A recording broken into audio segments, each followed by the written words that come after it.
താളുക്കണ്ടം പൊങ്ങിഞ്ചോട് ആദിവാസി നഗറുകളെ ബന്ധപ്പെടുത്തി കോതമംഗലത്ത് നിന്നും KSRTC ബസ് സർവീസ് ആരംഭിക്കുന്നതിന്റെ ഭാഗമായി ട്രയൽ റൺ നടത്തി.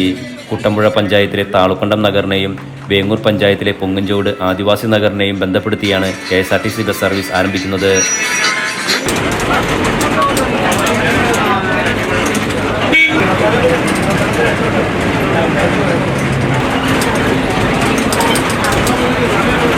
പതിറ്റാണ്ടുകളായി രണ്ടു നഗരങ്ങളുടെയും ജനങ്ങളുടെ ആവശ്യമായിരുന്നു ഈ മേഖലകളിലേക്ക് KSRTC വേണമെന്നുള്ളത്.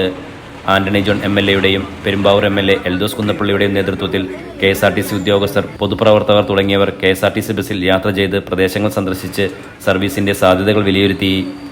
1971 ഇടമലയാർ ഡാം പണിയുന്ന കാലഘട്ടത്തിൽ കാച്ച്മെന്റ് ഏരിയയിൽ താമസിച്ചിരുന്ന 200ഓളം കുടുംബങ്ങളെയാണ് 12 കിലോമീറ്റർ അകലെയുള്ള പൊങ്ങിഞ്ചോട്, താളുക്കണ്ടം എന്നീ സ്ഥലങ്ങളിലായി മാറ്റിപ്പാർപ്പിച്ചത്. ദുർഘടമായ കാട്ടുവഴികളിലൂടെയാണ് 5 പതിറ്റാണ്ടായി ഇവർ സഞ്ചരിച്ചിരുന്നത്. ട്രയൽ റൺ യാത്ര വിജയകരമായി നടന്നു. കാടും മലയും വെള്ളച്ചാട്ടങ്ങളും കാട്ടരുവികളും വൈശാലി ഗുഹയുമെല്ലാം ഒരുക്കുന്ന പ്രകൃതിരമണീയതയും ഓഫ് റോഡ് സമ്മാനിക്കുന്ന സാഹസികതയും ആസ്വദിച്ച് മലയാളികളുടെ സ്വന്തം ആനവണ്ടിയിലൂടെയുള്ള യാത്ര വൻ വിജയമാകുന്ന പ്രതീക്ഷയിലാണ് അധികൃതർ.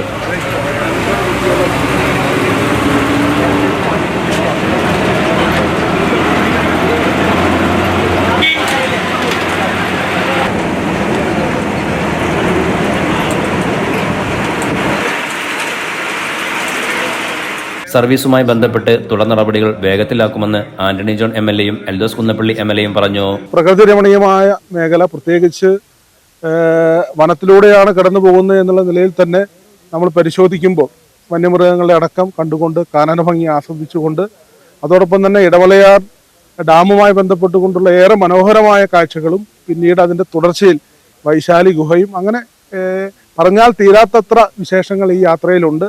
ഏതായാലും നല്ല നിലയിൽ തന്നെ ഈ യാത്ര ഞങ്ങൾ ആഗ്രഹിച്ചതുപോലെ തന്നെ അതിന് ഇന്നൊരു തുടക്കം, ഒരു ട്രയൽ സർവീസ്, അതിൻ്റെ ട്രിപ്പ് എന്നുള്ള നിലയിൽ തന്നെയാണ് ഇന്നത് ക്രമീകരിച്ചിട്ടുള്ളത്. ബഹുമാനപ്പെട്ട ആന്റണി രാജു മന്ത്രിയായിരുന്ന സമയത്ത് ഗ്രാമവണ്ടി എന്ന് വരുന്ന പ്രൊജക്റ്റ് ഞാൻ തന്നെ സമർപ്പിച്ച് അന്ന് അംഗീകാരം കിട്ടിയതാണ്.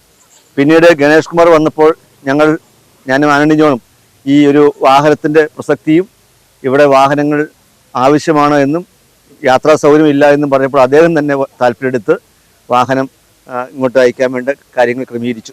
ഇന്ന് ട്രയൽ റണ്ണാണ്. ഇന്ന് ഞങ്ങൾ യാത്ര ചെയ്ത് പൊങ്ങഞ്ചോട് എത്തിയ ശേഷം തിരിച്ചു വന്നതിന് ശേഷം പിന്നീട് മന്ത്രിയെ കൂടി ബന്ധപ്പെട്ട് ഇതൊരു റൂട്ട് തന്നെ ക്രമീകരിക്കാൻ പറ്റും. KSRTC ബസ് സർവീസ് ആരംഭിക്കുന്നത് തങ്ങളുടെ ജീവൻ നിലനിർത്തുന്നതിന് തുല്യമാണെന്ന് പൊങ്ങിഞ്ചോട് ആദിവാസി കോളനിയിലെ സുരേഷ് പറഞ്ഞു. ഇന്നിപ്പോൾ ഇവിടെ ഈ വേങ്ങൂർ പഞ്ചായത്തിൽ ഞങ്ങൾക്ക് ഒരു അടിസ്ഥാനപരമായി കാണപ്പെടപ്പെടുന്ന ഒരു ബസ് ഇത് നിലനിൽക്കുമോ എന്ന് ഞങ്ങൾക്കറിയാൻ പാടില്ല. ഇത് ഓടിയാൽ മാത്രമേ നിലനിൽക്കൂ എന്ന് പറയാൻ പറ്റുള്ളൂ.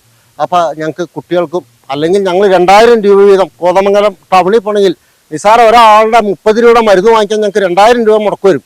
അതിനേക്കാൾ കൂടുതൽ ഇപ്പോൾ ഒരു ഉപകാരം ചെയ്തിരിക്കുന്നത് നമ്മുടെ MLA-മാർ, 2 MLA-മാരെയും പറയേണ്ടതാണ് വലുതായിട്ട്. അപ്പോൾ അതുകൊണ്ട് നല്ല കാര്യങ്ങൾ പറയുന്നു. ഈ ബസ് വന്നത് ഞങ്ങൾക്ക് ഈ പൊങ്ങിഞ്ചോടിൻ്റെയും താളങ്കണ്ടം കോളനിയുടെയും ഏകദേശം ഞങ്ങളുടെ ഒരു ജീവൻ ഞങ്ങളെ നിലനിർത്തി എന്ന് വേണം ഞങ്ങൾക്ക് പറയാൻ.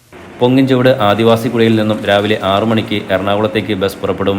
8:15 കോതമംഗലത്ത് എത്തത്തക്ക വിധം, തുടർന്ന് കാക്കനാട് കാട്രേറ്റിൽ 9:50 എത്തുകയും 10:15 എറണാകുളത്തേക്ക് എത്തത്തക്ക വിധവുമാണ് ബസ് സർവീസ് ക്രമീകരിച്ചിരിക്കുന്നത്. വൈകിട്ട് 5:10 കോതമംഗലം KSRTC ഡിപ്പോയിൽ നിന്നും ഇടമലയാർ വഴി സഞ്ചരിക്കുന്ന ബസ് 7 മണിക്ക് പൊങ്ങിഞ്ചോട് ആദിവാസി കേന്ദ്രത്തിൽ എത്തുകയും അവിടെ ഹാൾട്ട് ചെയ്യും വിധമാണ് യാത്രയുടെ ക്രമീകരണം.